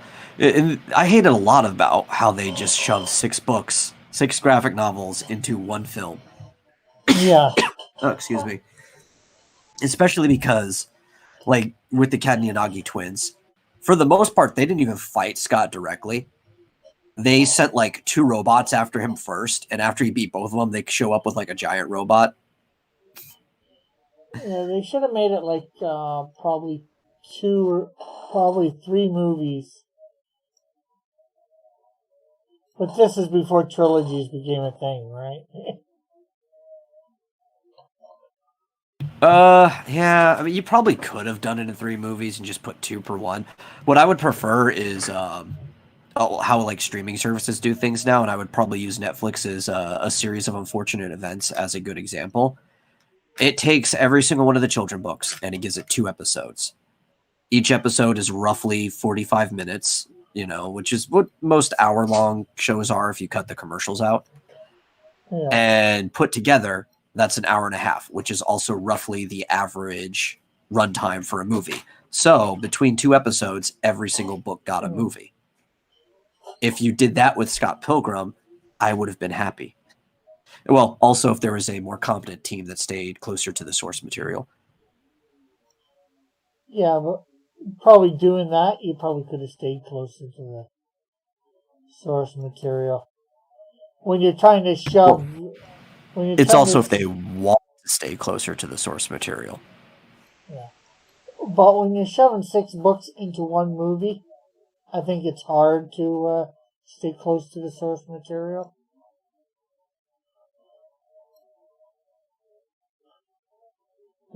Just my opinion.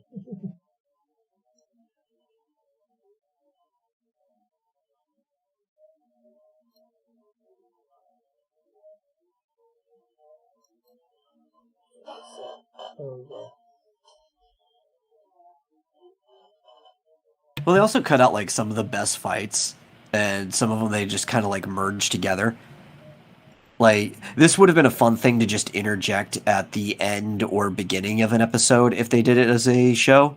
Like, maybe how a lot of shows have like a 5-minute startup before the like opening credits and then it goes into the show.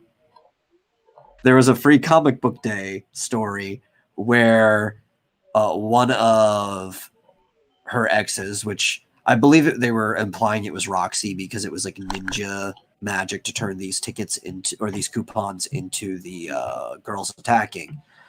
Took this pop star who you do see in the movie. She's with Lucas Lee on set in the film that they're making. But this pop star attacks him, and it's almost like Naruto shadow clone jutsu going on. And Scott's like afraid to fight them because he doesn't want to hit a girl. They're squishy. And so Ramona grabs him and starts making him punch them, which they bring into the Roxy battle in the film. But then like also because Ramona never fights Roxy. Scott learns how to use a sword and ends up like beating her in one slice. When they do finally confront each other, he's just running from her most of the time. Yes, Brie Larson was in the Scott Pilgrim movie. But the other fight that happened with Roxy in the movie was Ramona versus her with the hammer. And that was actually more akin to the fight between Ramona and Knives in the mall. So they took things that were in the comic, they just kind of like used them in different ways where they weren't appropriate.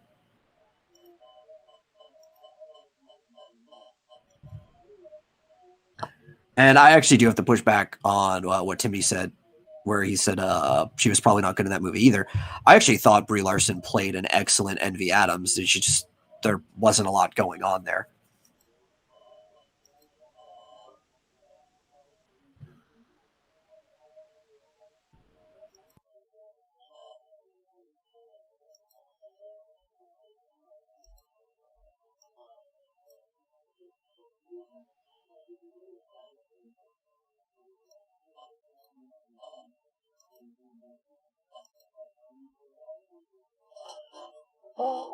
Yep, I was saying, yep, the Rona and Knife fight was actually better. Timothy's I see.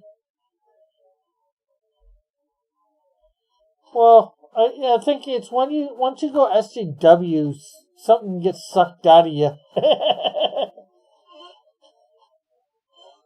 All passion and all that gets sucked out of you, so.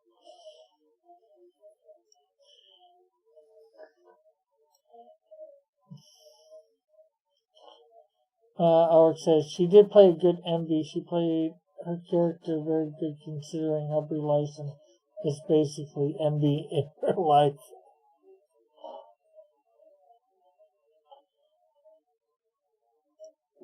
But even taking that part, right?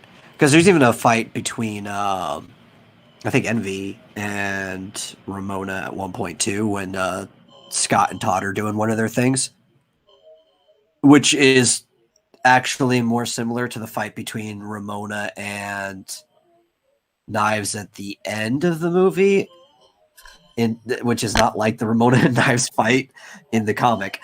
But there's a lot of stuff with Todd. Like Todd and Scott actually start becoming pretty good friends. There's this whole Trader Joe's scene and stuff like that. I don't know. I get disappointed. Yeah.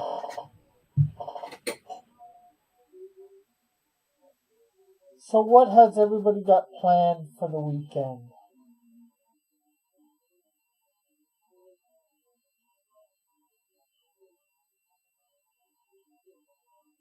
Oh, yeah, see, there's one I agree with Timothy on too, is how John Carter was handled. The movie itself, if you just look at it as a movie, which Christopher C. isn't a bad movie, pretty decent film. It's not good compared to the source material. Yeah. I think that's the problem with a lot of movies that come from some sort of source material, like books, They're probably good in and of themselves, but when you compare them to the source material, they end up sucking or whatever, because somehow Hollywood just can't,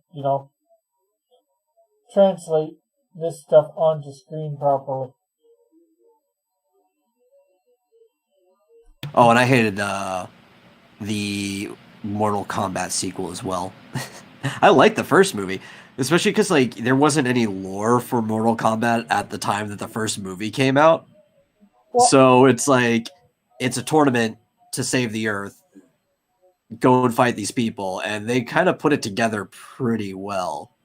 I actually didn't like the first Mortal Kombat movie because they sort of got two characters, minimum, in my opinion, exchanged, or at least the actors. The one for Raiden and Shao Kahn, I think. I forget who the Raiden for sure, and I forget who the other one was. It should have been like reverse actors playing them, in my opinion. Yeah, no, there's a lot of problem with casting in that, but I think overall the way that they handled the movie was well. Yeah. Oh, dude, no, yeah, what Christopher's saying too. I hated how they handled the Dark Tower series. The Dark Tower as a series is probably Stephen King's magnum opus. It is the best thing he's ever written, if you put it together. And he even signed off on this. He thought it was great for some reason. They crammed most of the books into one movie, and it was awful.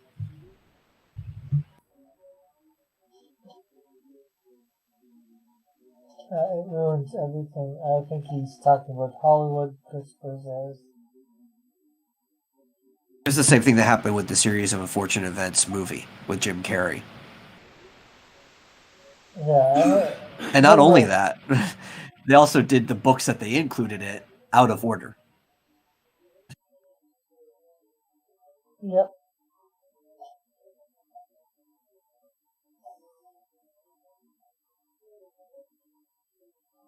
Christopher says, except for Wizards and Glass, that book is near unreadable.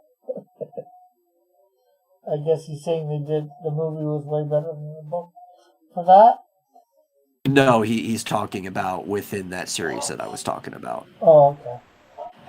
Which is the Series of Unfortunate Events? No. The one before that. Okay. John Carter? No, the one after that. Okay, what was in the middle? It's the Dark Tower. Oh, okay. It's the fourth one, which is actually not the one I hear most complaints about. Most people tell me they have trouble even getting through the first one, which I like the Gunslinger. But it's kind of written awkwardly compared to the rest of them.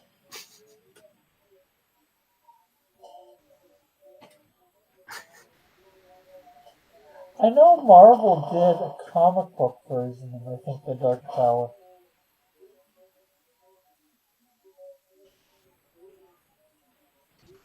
Howard says, these people The sad part is, of all the casting, I actually really liked the idea of Matthew McConaughey as Walter Patrick or Randall Flagg. He goes by many names. He shows up in more than just the Dark Tower series and Stephen King stuff.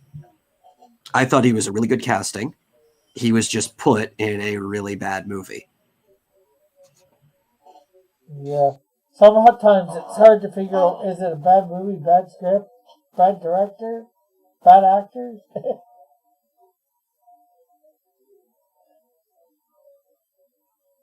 Which says, these people don't know how to make movies from books anymore. Did they forget why Lord of the Rings movies were so good even today, even with all the changes? I guess, I'm not sure how the Lord of the Rings fans took all the changes. You know, I've never read all the books. You want to upset me? The fact that they completely cut out Tom Bombadil? Okay, I'm not quite sure who that is because, like I said, I have attempted to read The Hobbit to start with, but unfortunately never got far. I gotta maybe listen to the audio, an unabridged audio version on some plane or something going somewhere. Yeah, well, there's, especially with the Fellowship, I get why a lot of the early changes were made, because basically the entire first half of the book, because the Fellowship of the Ring is actually cut into two books. When you read it, it says book 1 and book 2, right? Basically, most of the whole first book takes place in the Shire. It takes them forever to leave the Shire. While in the movie, they were out of the Shire in like 15 minutes. Yeah. Howard says, and yet, sorry, I wanted to read Trusty's first. Says, Trusty Sidekick says, I don't know how they could have done Tom Bombadil well. And Howard says Tom should have been in it. I don't even care if they didn't do him well. I just wanted him in it. Yeah, but then he complained that they didn't do him well. I love Tom Bombadil because he sings everything he says. Oh, okay. Yeah, and he talks like very old timey and stuff, even compared to like the people you see in Middle Earth. So he'll be like, "Hi do berry do me hearties," and he's like, yeah, and he's not as tall as a man, but he's not as short as like a hobbit. So he's kind of like between them, and nobody knows what he is. He's just the oldest and the fatherless. He was in Middle Earth when the akin to the Angels, the Mire, and the Valar showed up. Oh, and Christopher says, yeah, he was a pretty big character. Then again, one reason they might have cut him and cast. Could you find somebody that could do this singing on constantly? But then again, that could just be. I think they didn't want to have to try to explain him. Yeah. Because even most people that read the Tolkien books don't understand Tom Bombadil. But because I know a lot of people love the character too that don't understand him, I don't think you have to explain him. Not everything needs to be explained. True. Some people are just there. It's life. Some people are just here. You can't. Well, it's like they don't even really explain him in The Lord of the Rings, right? They do. They say that he's the eldest and the fatherless, but you have to read other books to find out what Tom Bombadil is. Okay, and Howard says, like Randy Newman from that one, especially from Family Guy. They just, oh my God, Donald Greg, I'm gonna wrench you, laugh out loud. I mean, episode from that one episode of Family Guy. And my mom saying goodnight. Yeah, it was the like the world ended or the apocalypse, and they were going from one place to another, and they ran into Randy Newman at like a farm, and it was a pretty nice place. Like you could have lived there. It was almost like a paradise. The only problem was Randy Newman had a piano, and he would narrate through song everything that you did. So he's like, "Oh, Peter grabbed an apple, about to take a bite of the apple." And then as everybody was leaving, he was like, left foot, right foot, left foot, right foot. Interesting.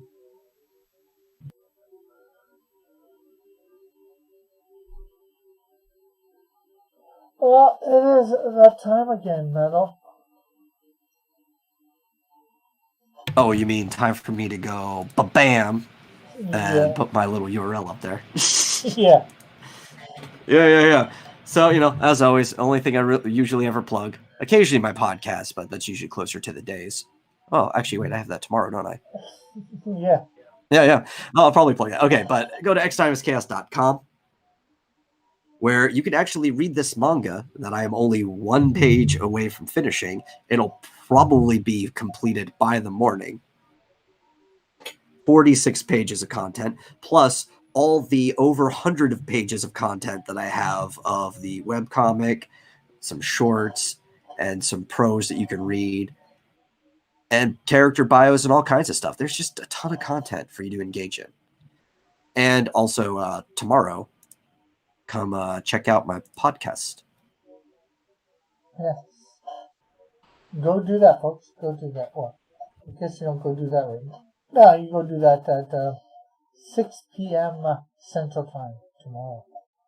For you, Albert, that's 4 o'clock. Because you're so special, I'm letting you know in your time. Because apparently, according to him, everyone revolves around California time. Yeah. Well, thanks, Metal, again for coming on.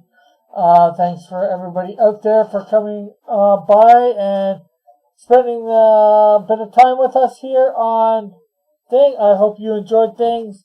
Monday, we will be having a guest on, talking with. I might do some gaming over the weekend or whatever on Twitch. So, I don't know what else. We'll see you Monday then, if nothing else. So, bye for now. God bless. Have a great night, morning, whatever. See ya. Love y'all.